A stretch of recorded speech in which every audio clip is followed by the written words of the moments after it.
அருட்சுடரே, ஆனந்த நிறைவே, அருள் வழங்கும் அன்பின் வடிவே, உம் திருவிளக்கின் பேரொளியில் எம் சிறு விளக்கையும் ஏற்றுக்கொள்வாய்.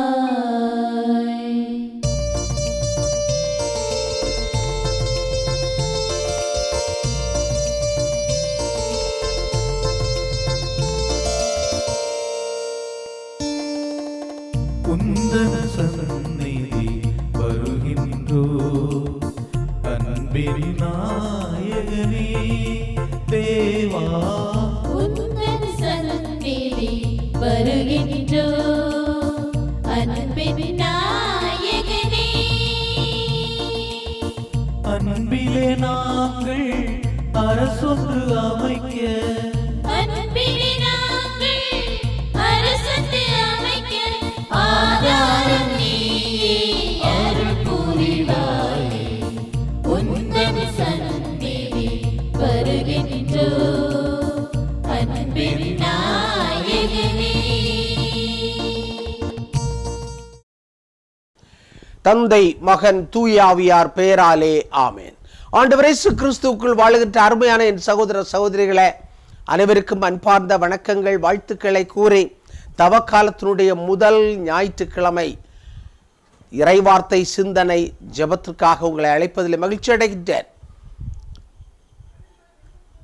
மரியா விஷனை இதுவரைக்கும் சப்ஸ்கிரைப் செய்யாதவர்கள் தயவு செய்து சப்ஸ்கிரைப் செய்யவும்.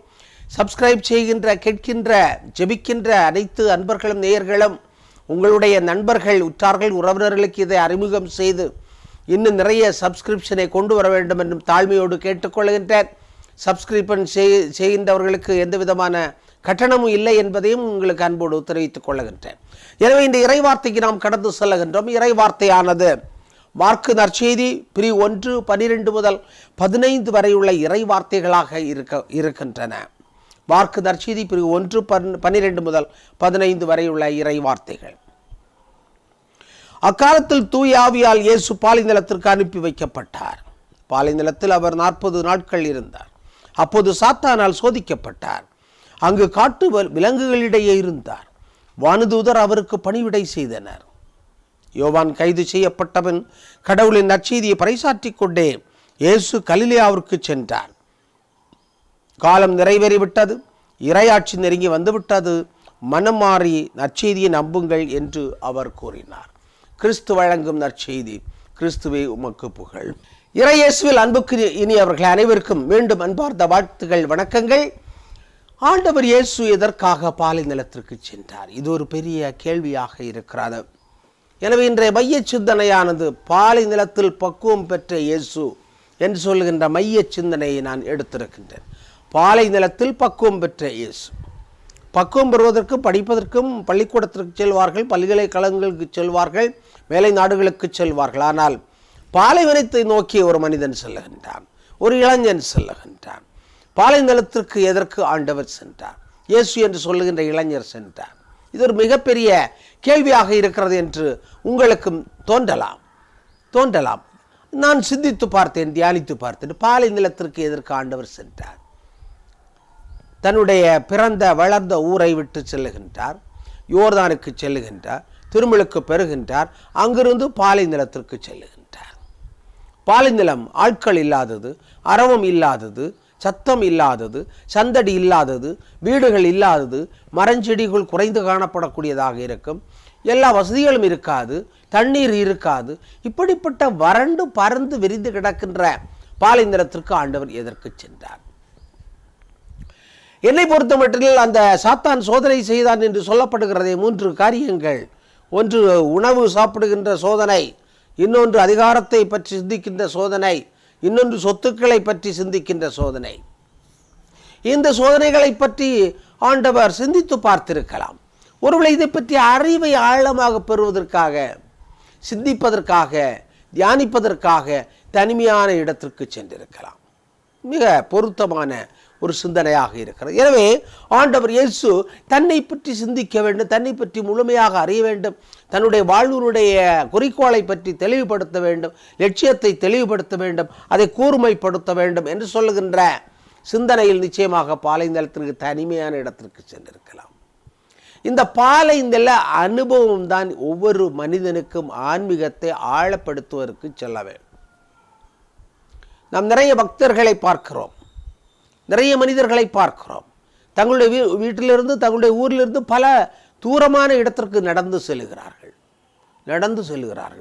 பாத அடிகள் இல்லாமல் செல்லுகிறார்கள், செருப்பு அணியாமல் கடந்து செல்லுகிறார்கள், சட்டை துணி போடாமல் அணிந்து செல்லுகிறார்கள். இவ்வாறு செல்கின்ற பொழுது அவர்களுக்கு ஒரு அனுபவம் கிடைக்கும் என்று நான் நினைக்கின்றேன். நிச்சயமாக திருப்பயணங்கள், இது தவக்காலத்தில் திருப்பயணங்களை மேற்கொள்வார்கள். இந்த திருப்பயணங்கள் தாங்கள் வாழுகின்ற சூழ்நிலைகளிலிருந்து வித்தியாசமான ஒரு சூழ்நிலைக்கு சென்று சிந்தித்து தியானித்து ஜெபிக்கின்ற வாய்ப்புகளை பக்தர்களுக்கு கொடுக்கிறது. ஆண்டவர் இயேசுவும் இந்த அடிப்படையில் சென்றிருக்கலாம் என்று நான் நினைக்கின்றேன். ஆனால் அவருடைய வாழ்வினுடைய அழுத்தங்களை எல்லாம் அங்கே தெளிவுபடுத்துகிறார். உணவு உண்பதிலே வருகின்ற சோதனை மனிதன் அப்பத்தினால் மட்டுமல்ல, உணவினால் மட்டுமல்ல.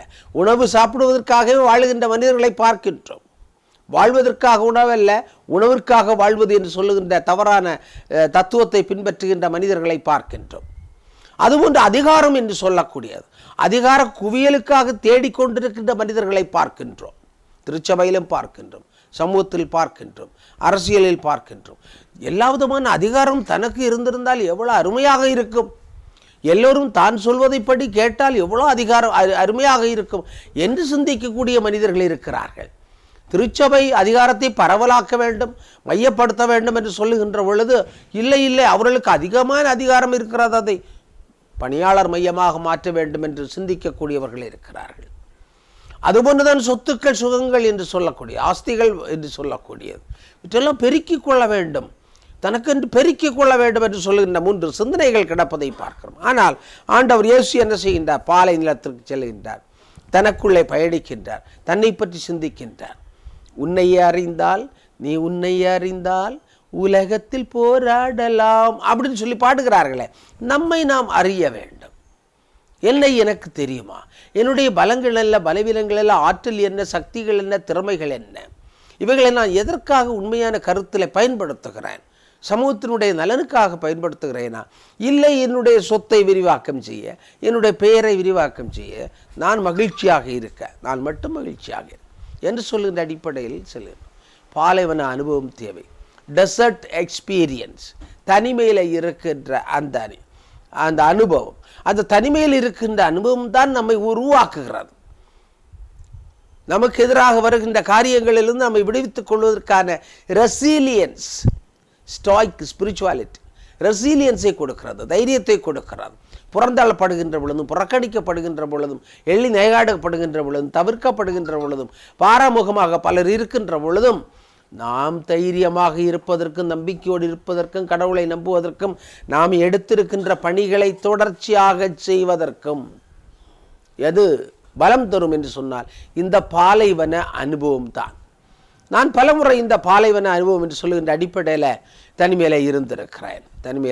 அது ஒரு பயங்கரமான ஆழமான அனுபவமாக இருக்கும், தைரியமாக இருக்கும், தைரியமாக பணி செய்யலாம். மற்றவர்களுடைய பாராட்டுக்களை எதிர்பார்த்து செய்ய வேண்டிய அவசியமே இல்லை. அதிகாரம் இருந்தால் தான் செய்ய முடியும் என்று சொல்லுகின்ற அவசியமே இல்லை. அதிகாரம் எதற்கும் தேவையில்லை. மற்றவர்களுக்கு தீமை செய்ய வேண்டும் என்றால் மட்டும்தான் அதிகாரம் தேவை. மற்றவர்களுக்கு பணிவிடை செய்ய வேண்டும் என்றால் அதிகாரம் தேவையில்லை. இதைத்தான் ஆண்டவர் இன்று அருமையாக நமக்கு சுட்டிக்காட்டுகின்றார். எனவே பாலைவன அனுபவத்தை பெறுவோம், பணிவிடை செய்வோம். ஜெபிப்போமாக. ஆண்டவரே, எங்கள் நல்ல தெய்வமே, எங்கள் தகப்பனே, காலை வேளைக்காக நாங்கள் உமக்கு நன்றி செலுத்துகின்றோம். மரியா விஷன் சேனலை பார்த்து கொண்டிருக்கிற அனைத்து அன்பின் பிள்ளைகளுக்காக மன்றாடுகின்றோம். அவர்கள் குடும்பங்களில் இருக்கின்ற பெற்றோர்கள், பெரியவர்கள், முதியவர்கள், நோயாளிகள், தனிமையில் இருக்கின்றவர்கள் அனைவருக்காக மன்றாடுகின்றோம். இது காணுகின்றவர்களுக்கு உம்முடைய தூய ஆவியை அனுப்பி ஆண்டவர் இயேசு கிறிஸ்துவுக்கு தெளிவான ஒரு சிந்தனையை கொடுத்தது போல உம்முடைய தூய ஆவியினுடைய வழிகாட்டுதலால் எங்களுடைய பிள்ளைகளுக்கு நீர் தெளிவான வழிகாட்ட வேண்டுமாய் நாங்கள் ஜெபிக்கின்றோம். எல்லா விதமான துன்பங்கள், துயரங்கள், நோய்கள், நெருக்கடிகள் இவைகளிலிருந்து எங்களை பாதுகாக்க வேண்டுமாயும் நாங்கள் ஜெபிக்கின்றோம். படிக்கின்ற பிள்ளைகளுக்காக இந்த காலகட்டத்தில், தேர்வுகள் நெருங்கி வருகின்ற காலகட்டத்தில் அதிகமாக ஜெபிக்கின்றோம். அவர்களை ஆசிரியத்திலும் எந்த விதமான பராக்குகளுக்கும், அவர்கள் எந்த விதமான தீய சக்திகளுக்கும் உட்பட்டு விடாமல் படிக்க வேண்டிய ஆற்றலை அவர்களுக்கு கொடுத்தரலாம். பெற்றோர்களும் கருத்தோடு கண்ணியமாக அவர்களை வழிநடத்த வேண்டுமா எங்கள் ஆண்டவரும் திருமகனுமாகிய இயேசு கிறிஸ்து வழியாக உம்மை பார்த்து மன்றாடுகின்றோம். ஆமேன். தந்தை, மகன், தூய ஆவியார் பெயராலே ஆமேன்.